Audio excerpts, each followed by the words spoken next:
Now we shall begin. You should answer the questions as you listen, because you will not hear the recording a second time. Listen carefully and answer questions 1 to 4.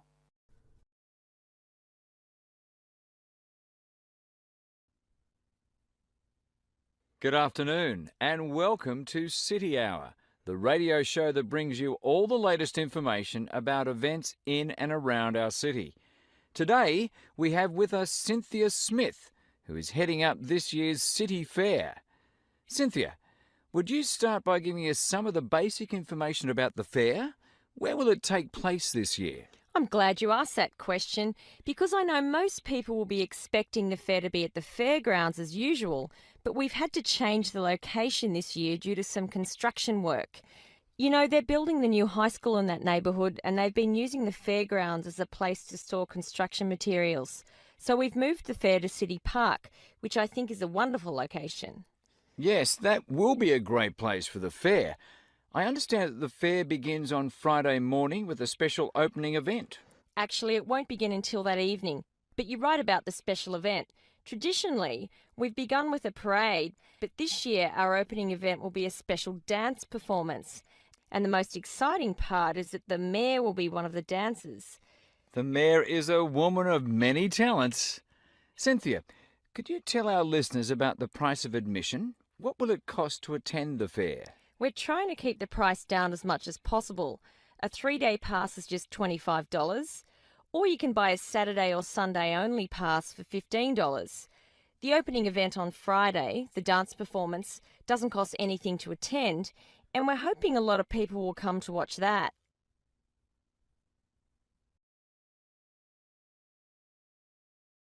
Before you hear the rest of the conversation, you have some time to look at questions 5 to 10.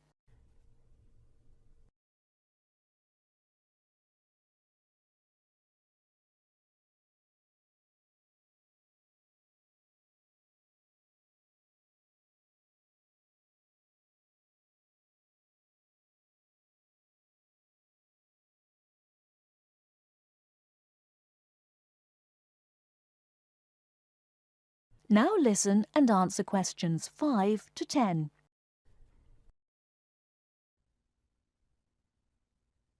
Could you tell us about some of the events planned for Saturday and Sunday, the main days of the fair? We have a lot of exciting things planned. There are a number of events especially for children, including a clown show on Saturday afternoon. On Saturday evening, we've got an event that can be enjoyed by the whole family, a concert by the lake. I'm sure that will be a popular event. Is there anything special planned for Sunday? Yes, a really fun event, and we hope a lot of people will participate. There'll be a singing contest in the afternoon. It's open to everyone at no charge. It doesn't matter whether you're an experienced singer or not. If you've always dreamed of singing on stage, this is your chance. That sounds like a lot of fun. I think it will be. I'd also like your listeners to know that besides the special events I've mentioned, there will be things taking place all weekend. For example, at the food court, international food will be served. You'll be able to sample dishes from all around the world. There will also be special games for children at different locations around the fair. Will there be things people can buy, souvenirs, anything like that? We have a large area set aside where there will be crafts for sale. This will be an opportunity to buy many lovely handmade things and to get to know some of our local artists and craftspeople as well. It sounds like there will be a lot of fun for everyone at this year's fair. Thank you for sharing the information with us, Cynthia. Thank you for inviting me.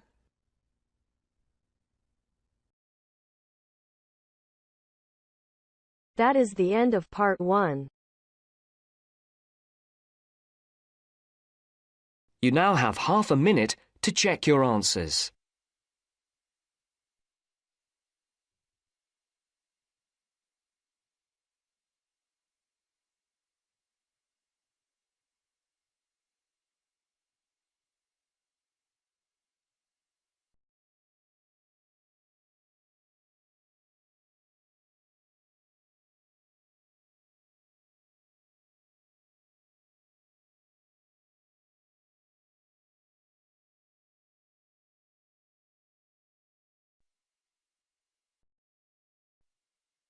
Now turns to Part 2.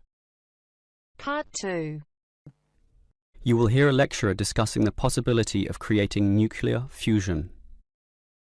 First, you have some time to look at questions 11 to 15.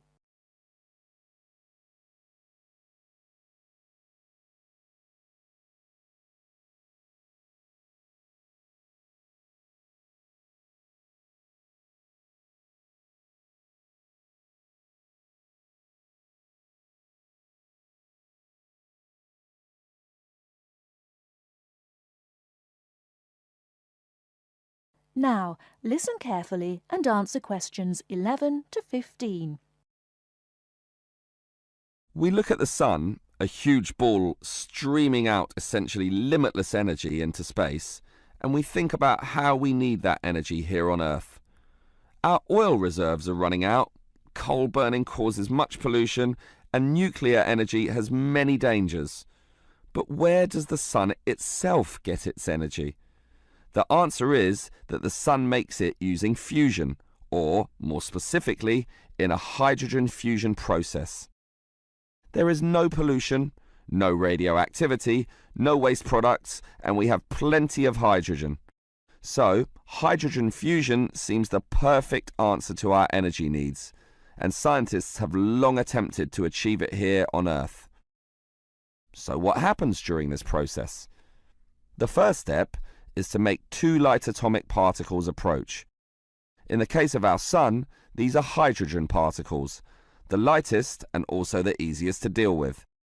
However, the problem is that the nuclei of atoms have electric fields, and fusion between these particles is opposed by their similar electric charge. They most naturally repel each other, and the nuclei of all elements are exactly the same in this respect. Thus, in order to overcome this repulsion and force them together, in the second step, the particles are heated. The trouble is, you need a lot of heat, incredible temperatures of the sort only seen on the surface of the sun. This is many millions of degrees, far higher than the melting point of any known material.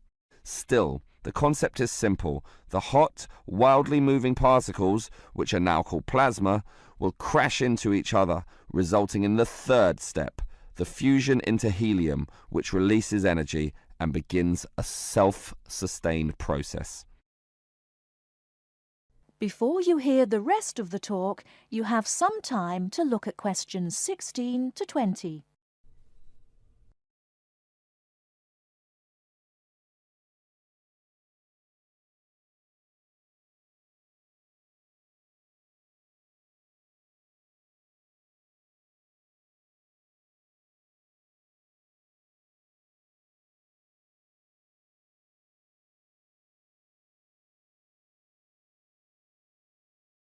Now listen and answer questions 16 to 20. So, we know how fusion works. Thus, the big question is, can we create it here on Earth? We actually have the technology to superheat hydrogen into plasma, but no container on Earth can deal with those temperatures. Thus, we need to confine this superheated material so that it doesn't touch anything. For that, we need a special reactor, and most research has focused on an apparatus known as a tokamak system. That's Tokamak, an acronym from some Russian words meaning toroidal chamber with magnetic field. It's an apt name, since a very powerful magnetic field is used to confine and suspend the super hot plasma in the air so that it doesn't touch anything. This is possible only because this plasma has an electric charge, which interacts with the magnetic field. Of course, the walls of the fusion vessel will still get hot, very hot, and to avoid being melted, they must be cooled with a cryogenic system to intensely low temperatures. But now we are faced with the second problem. If we are to draw power from this system, the reaction must be continuous and controllable.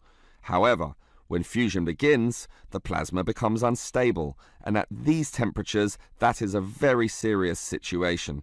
If we lose control, a disaster could result. Despite the obstacles, in 2010, a European device managed some success, but needed far more power to generate the fusion reaction than that produced from the fusion itself. Obviously then, it was not useful as a power source. More to the point, this system could only sustain a fusion reaction for a fraction of a second, yet, to self-sustain, the fusion needs to run for at least 10 seconds. And the future looks bleak. Unfortunately, most scientists predict that many decades will have to pass before fusion power can become a practical reality. That is the end of part 2. You now have half a minute to check your answers.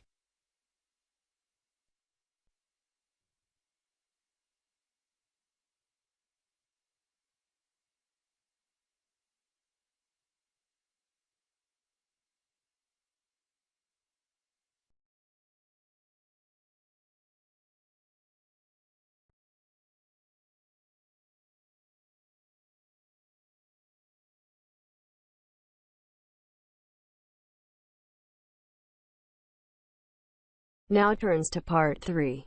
Part 3. You'll hear a tutor and a student discussing transport. First, you have some time to look at questions 21 to 25.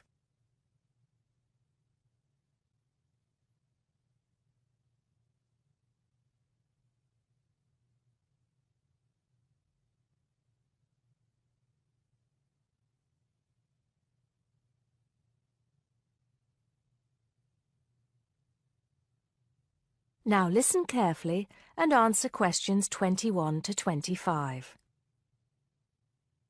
Come in, John, come in. How's the paper going? Morning, Mr. Taylor. Pretty well, actually. Good, good. It's not all about bicycles, is it? I know you've got a thing about bicycles. Yes, but that's just... There are other ways to get around town, you know. Yes, I know, and I think I've researched pretty well all of them. Right then. So your paper's about urban transport in London, eh? Not just London, but that is going to be the focus. I've also looked at urban transport systems in cities around the world. Madrid, Beijing, Mexico City, Amsterdam, Paris, other countries too. You have been busy, haven't you? What's the purpose of your study? Well, two things really. I want to see if there are more efficient ways of organizing urban transport systems while cutting down on traffic congestion, and of course pollution, and to find ways of encouraging people to use public transport instead of their cars. Let's start with that then, with cars. I think you'll have a hard time thinking of ways to persuade people to swap their cars for a crowded bus or underground train. They're convenient, comfortable, faster, and sometimes they're a status symbol too. Okay, I agree that cars will probably always be the most popular means of transport, but there are ways to cut down the number of people who bring their cars into the city. It's a problem that affects every big city, and several methods have been tried. I know, as I've found to my cost. When I go into London, which I do 2 or 3 times a week, I have to pay £5 to get into the city centre. Has your research thrown up any more places where they do this? Oh, yes. Apart from London, there's Oslo, Stockholm, Singapore.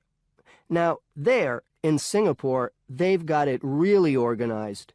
They've imposed a tax on all roads leading into the city center, and they have electronic sensors that identify each car, and then debit a credit card belonging to the owner.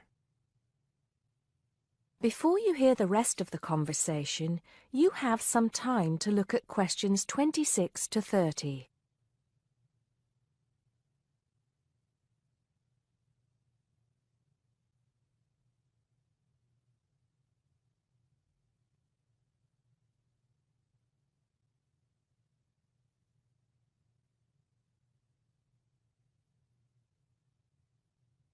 Now listen and answer questions 26 to 30.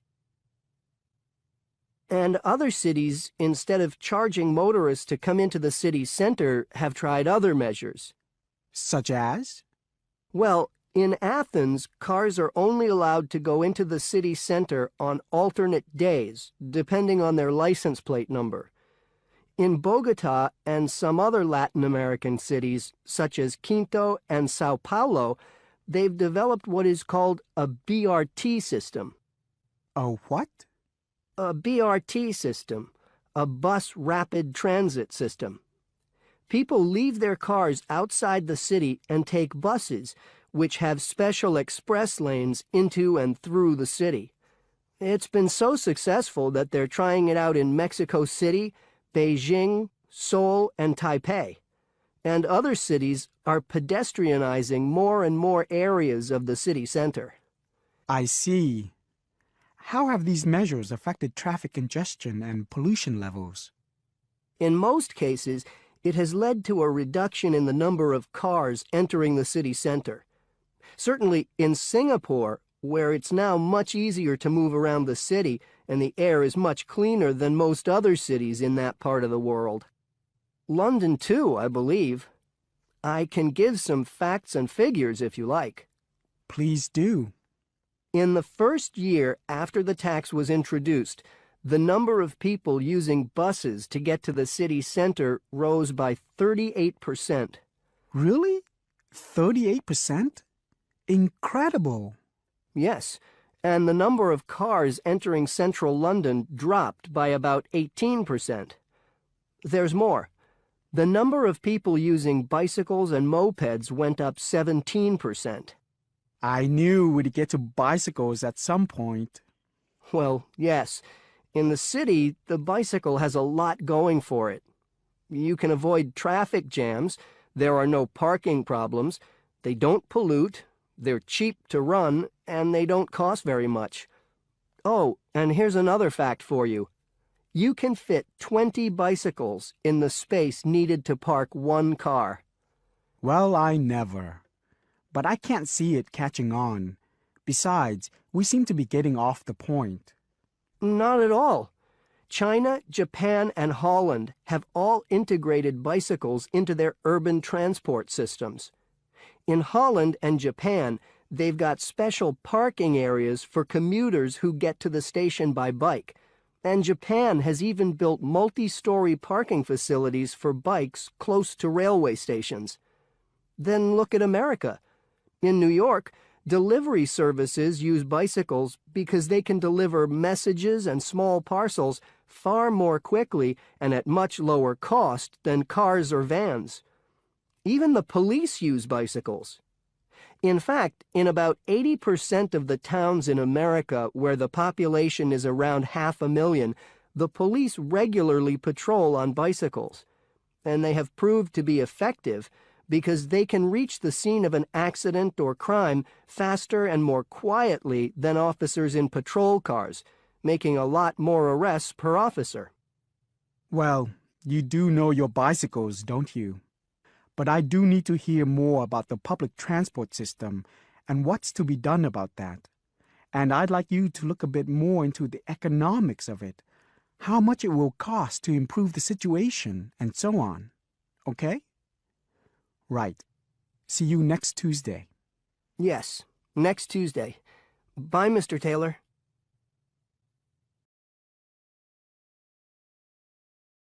That is the end of part 3. You now have half a minute to check your answers.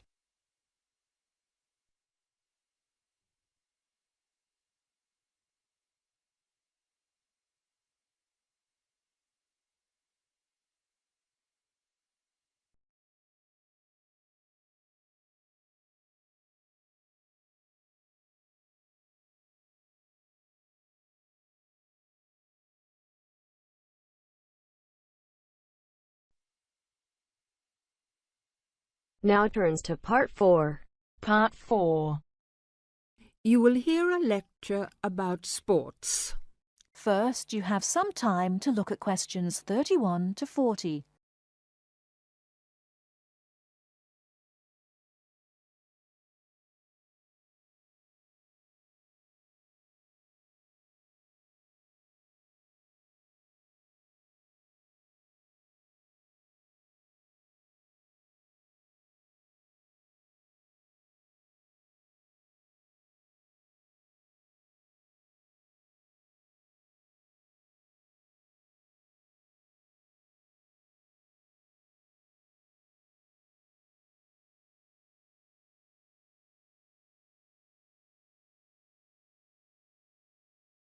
Now listen carefully and answer questions 31 to 40. Not all people like to work, but everyone likes to play. As sports help people live happily, they help to keep people healthy and feeling good. When people are playing games, they move a lot. This is good for their health. Having fun with their friends makes them happy. So all over the world, men and women, boys and girls enjoy sports. Since long ago, adults and children have called their friends together to spend hours, even days, playing games. Sports usually take a variety of forms. Organised competitions, which draw huge crowds to cheer their favourite team to victory, athletic games, played for recreation anywhere sufficient space is found, and hunting and fishing. Most sports are seasonal, so that what is happening in sports depends on the time of the year. As sports change with the season, people often do not play the same games in winter as in summer. If you want to know what others' favourite sports are, first of all, you should find where they live. Generally speaking, people in hot areas are fond of swimming, while people in cold places love skiing or skating. In this case, surfing is believed to be an important sport in Hawaii. The Pacific Ocean sends huge waves up on the beaches, waves that are just right for surfing. Some sports, including wrestling, boxing, horse racing, etc., are called spectator sports, as the number of spectators greatly exceeds the number of players in the game. Other sports are called participant sports, drawing a crowd of onlookers only on special occasions, such as tournaments. Some sports are commercial and professional, with players who are paid for their participation and with audiences who pay admission to watch.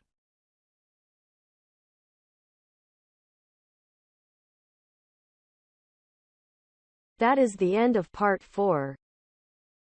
You now have half a minute to check your answers.